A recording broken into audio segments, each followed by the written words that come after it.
राजस्थान के कोटा की भूतिया हवेली। ये हवेली राजा महाराजा के समय में बनाई हुई थी, लेकिन पिछले 18 सालों से इस हवेली में आज तक कोई भी रहने के लिए नहीं आया है। इच्छा होने पर भी इस हवेली में कोई भी नहीं रह पा रहा था, क्योंकि लोगों का कहना थी कि इस हवेली में भूत प्रेत का साया है। जब अजीत सिंह को इस हवेली के बारे में पता चला तो उसने तय किया कि वो इस रहस्य को जानकर ही रहेगा, क्यों लोग इस हवेली में नहीं रह पा रहे हैं। उसने मजबूत इच्छा शक्ति से हवेली में रहने की पूरी तैयारी कर ली।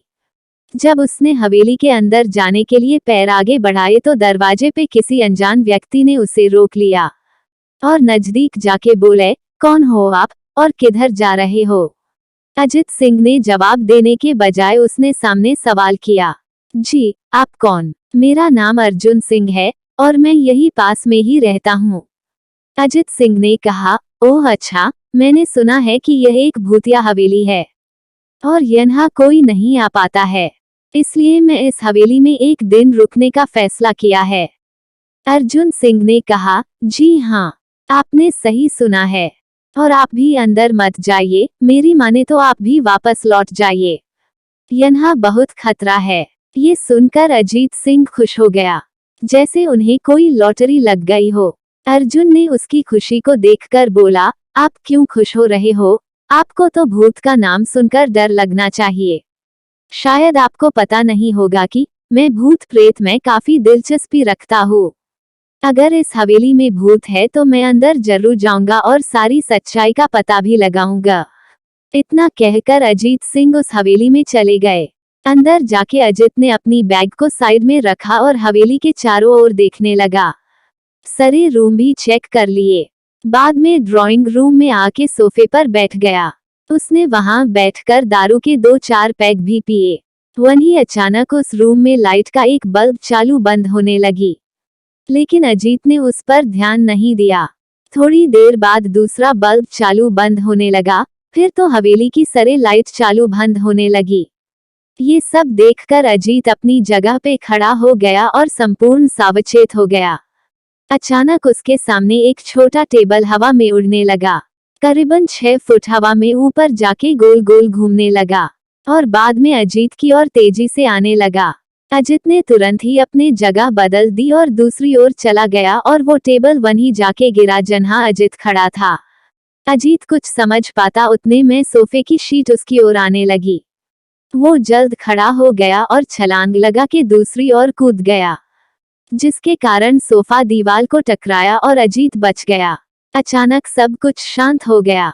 अजित ने चारों ओर सतर्कता से देखा और बड़ी आवाज में बोला, तुम जो भी हो सामने आकर के बात करो। वहीं एक बड़ी परछाई उसके सामने आई। अजित ने उस परछाई को देखकर बोला, कौन हो तुम और क्यों मुझे मारना चाहते हो? परछाई, तुम्हारी भूल के कारण। अजित, मेरी भूल? मैंने कौन सी भूल की? परछाई, इस हवेली में आने की भूल। मैं किसी को भी इस हवेली में खुश नहीं देख सकता। अजित, लेकिन क्यों? वो परछाई ने जवाब दिया, आज से 18 साल पहले इस हवेली के मालिक ने मुझे यहीं पे ही मार डाला था। मेरी कोई गलती भी नहीं थी। इस कारण की वजह से मेरी आत्मा इस हवेली में भटकती रहती है। मैं किसी को भी इस हवेली में नहीं रहने दूंगा, क्योंकि इस हवेली में मेरा खून हुआ था। इस हवेली में जो भी रहने के लिए आएगा उसकी मौत होगी। अजित ने कहा, मैं तुम्हें अपने असली रूप में देखना चाहता हूँ। तुम्हें मारने से पहले मैं तेरी यह इच्छा अवश्य पूरी करूंगा। और उस परछाई ने एक भयानक दरमियाना रूप ले लिया। उसका चेहरा इतना भयानक था कि अजीत भी एक क्षण के लिए डर गया था, लेकिन दूसरी ही क्षण में उसने अपने आप पर काबू पा लिया। बाद में इसने अपनी जेब में से सफेद पाउडर निकाला और उस भूत के पर फेंक दिया। भूत के पर पाउडर पड़ते ही वो जलने लग गया। बड़ी बड़ी ज्वाला ही उठने लगी। वो बहुत जोर जोर से चिल्लाने लगा और बाद में पूरी तरह से जल गया। उसके बाद अजीत ने चैन से सांस लिया और वहीं पर सो गया। दूसरे दिन सुबह जब अजीत को सही सलामत हवेली से बाहर आते देख अर्जुन को आश्चर्य हुआ। अर्जुन ने अजीत से पूछा, तुम कैसे जिंदा हो? जब अजीत ने अर्जुन को कल रात को घटी घटना को पूरी तरह से बताया और बोला, अब ये हवेली भूतिया हवेली नहीं रही, यदि ये कहानी आपको पसंद आई हो तो अपने दोस्तों और अन्य लोगों के साथ शेयर जरूर करिएगा।